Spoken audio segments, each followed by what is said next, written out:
This week I had the opportunity to interview Rosalind Blossom Johnson, the athletic director at Robert E. Lee High School in Jacksonville, Florida, an inner city school.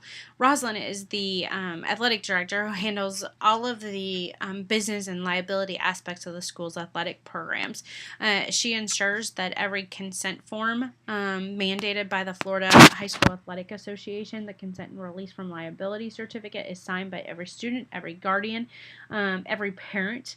Regardless of whether or not they are divorced or separated, she ensures that every parent or guardian signs a form releasing the school from liability, as well as the Florida High School Athletic Association from liability. Rosalind also handles all of the bus transportation for both the normal school hours as well as the after-school athletic programs. She also handles all of the media and the media interaction for the entire school. In addition to that, Rosalind has a full course load. She's actually teaching 7 hours a day, or 7 periods a day, and also has a family. So she has to figure out how to continuously handle the work-life balance. One of the biggest pieces that Roz has to do, especially throughout the year, is ensure that every student has medical insurance. You have to have both medical insurance as well as a physical. The physical has to be completed by a licensed physician. It can't be done at a Walgreens or a Minute Clinic. It has to be done by a licensed physician. And Rosalind sets up, because so many of the students don't have access to physicians, she actually sets up a program at the beginning of the year where she'll provide transportation to any student who goes out to Wilson's Children's Hospital and receives a free physical. And one of the pieces that Roz really spoke about is the medical insurance industry right now, and the environment where most of the people who she deals with don't have insurance. They don't have them for themselves, and they don't have them for their students.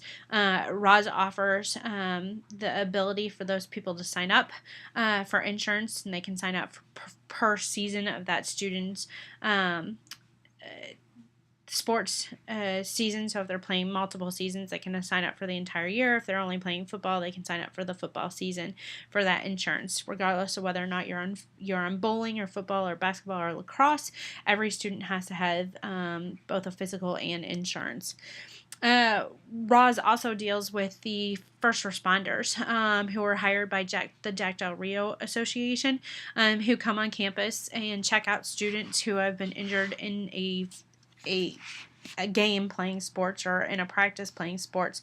And those first responders are at every game, whether or not it's a bowling game or a lacrosse game or a weightlifting meet, to two people being at a football game, ensuring that the defibrillators are working, looking at concussions, and Roz handles all of those. In addition, one of the things that she has learned because of a death that occurred at her school, she ensures that every coach, regardless of what the sport is, has an inhaler in their pocket to be used. They had a death at their school, and this was one of the reasons, is that he had an asthma attack and his inhaler wasn't available because they were letting the student to bring the inhaler in.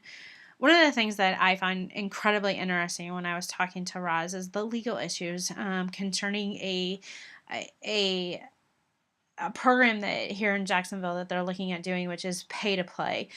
Basically, they're looking at having every student pay $75 per sport to play the sport. And the problem with that is that they have 3 different types of schools: the haves, the have less, and the have nots. Robert E. Lee falls into the have less. So there's a very good chance that they won't have sports programs in the very near future, because the students can't afford to pay it because their parents aren't going to pay. The parent has to choose between which sport that they can play, and whether or not they can actually, do you choose between insurance? Do you choose the $75 for your son or daughter to play a sport? or do you choose for you to eat? Which is what Roz is actually doing, is she's increasing the number of lunches, reduced lunches, um, at the school. So right now, Robert E. Lee has a 50% reduced lunch. Roz is actually trying to get that up into the 80% so that they can be a part of the have-nots, where those students won't have to pay $75 per sport.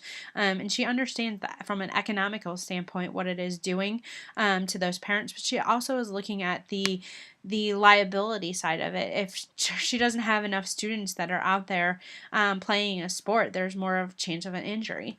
This was by far one of the best interviews that I've had an opportunity to do.